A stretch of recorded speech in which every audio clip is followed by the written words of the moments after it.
Yeah, g'day, Bush Camping Tools here. Well, I thought I'd talk about what makes a watch professional and what makes a watch not a professional watch. What are the differences?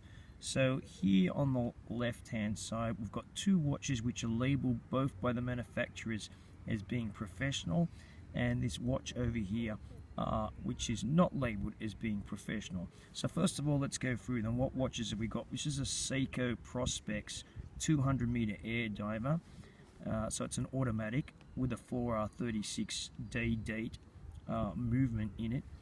I think it's got about 24 joules in it, whatever. This is a Citizen Promaster Eco Drive 300 meter saturation diver's watch, or a watch intended for saturation divers. So it has a helium escape valve on the side here. You can see that there. It actually even has the word professional written on the side there. You can see the word professional appearing there. And this one here is another waterproof watch for diving, for scuba diving, but it's not labeled as professional. It's a Citizen Eco Drive Promaster Aqualand. Okay, so it has you can measure the depth with this with the depth gauge here.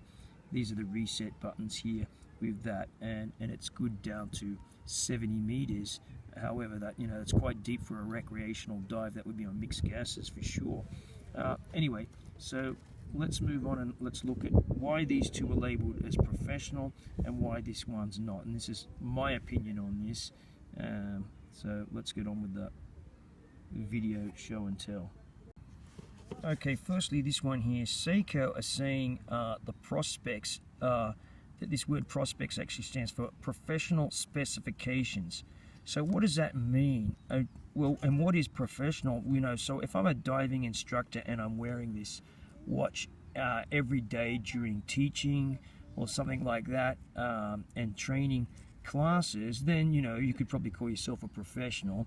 And I want to be wearing using some kind of tool that was professional. What does that mean? It means that it's going to withstand the rigors of work use, not use around the home, but something related to work.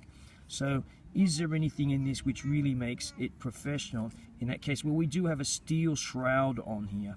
Okay, for a start, this is not a plastic shroud. It comes with a steel shroud, so it can really take a bit of a beating. And yes, I have banged this up quite a few times diving, and it's it's not been bent or anything like that, hitting rocks underwater. It's got a screw-in crown, but then most good dive watches have a screw-in crown. The bezel on here, because of the shroud design, you can only access it from two sides, but right and lower left corners here. This could be okay when you're actually diving. If you're right-handed, if you wear this on your left wrist and you grab it with your gloved hands, that's going to be okay. However, the bezel here is quite thin and it's difficult to move. I had to put silicone grease on it to get it to move. It had not been greased up when I got it. It was bought from a high street shop, not off the internet, from a proper Seiko dealer. Okay, let's look at this Citizen. As I said already, this has got professional written on the side. So does that make this a professional watch? Well, it is the end use is intended for saturation divers. And I would say that most people that are saturation diving or doing that type of diving are doing it definitely for work. They're not doing it for fun. This is not a recreational style of scuba diving whatsoever, saturation diving. It requires highly trained personnel. And in such an environment, it's a very highly technical environment. You want something, any tools that you got to use, whether that's a watch or something else, you want something that's going to be pretty much fail-proof, and foolproof. And so, does this watch satisfy that? Well, first of all, if we look at the case design on this is called like their clamshell design, and it's got these two ridges around there. So if you were to, try to compress the case in this direction, bang that case, it's going to make it really strong because these act as like reinforcing ridges. The other thing on this is the actual helium escape valve is recessed beneath these ridges of the clamshell case, and that, there you go, have a look at that there, and that, see that there, that's going to make that really extra, serve as better protection. That will serve as better protection. Having that recess there, you can hit that against something and it's not going to damage that valve there. Can you hear that? The bezel turns very smoothly. It's an easily gripped bezel on there. So, you know, there's almost nothing to go wrong with this watch. You know, it's a simplistic design, but the design, you can grab it with big, thick gloved hands on, all sorts of things. And obviously, you know, 300 meters, well, you know, those kind of depths is going to provide a very sturdy tool in the workplace. And you don't have to bang the watch up underwater. It could be banged up in the bell, around equipment, dinged on things, that kind of thing. So that's why I would say this is definitely, you know, can carry the label of professional on the outside of it. So this brings me to the last watch here, and this is also another Citizen Eco Drive in the Promaster range of watches. And this is, you know, watertight down to 200 meters, more in excess of any, you know, recreational scuba diving, that's for sure. But why have 200 meters then, you know, and it's not labeled as a professional watch? And that is because, you know, it can sustain that kind of pressure upon it, you know, without leaking. So it's certainly not going to leak for some time, because there's a duration involved here on any dive watch, you know. And so when it's certified as a dive watch, it's not just like some other watch which is not certified as a dive watch, which may carry a water resistance, you know, mark on it, which generally means, you know, it can only stay at a certain depth for a certain period of time. I'm sure you could sit this at 200 meters for ages and it just would not leak. Anyway, getting distracted there, let's talk about why this doesn't carry a professional rating on it. Well, this watch is intended for recreational divers, and as such, there's, you know, lots of things on it that can go wrong too as well. You've got this depth sensor here, and a water sensor over here. This is just like a switch, actually, a continuity type switch. But anyway, the depth sensor, as you can see, let's have a closer look at that there.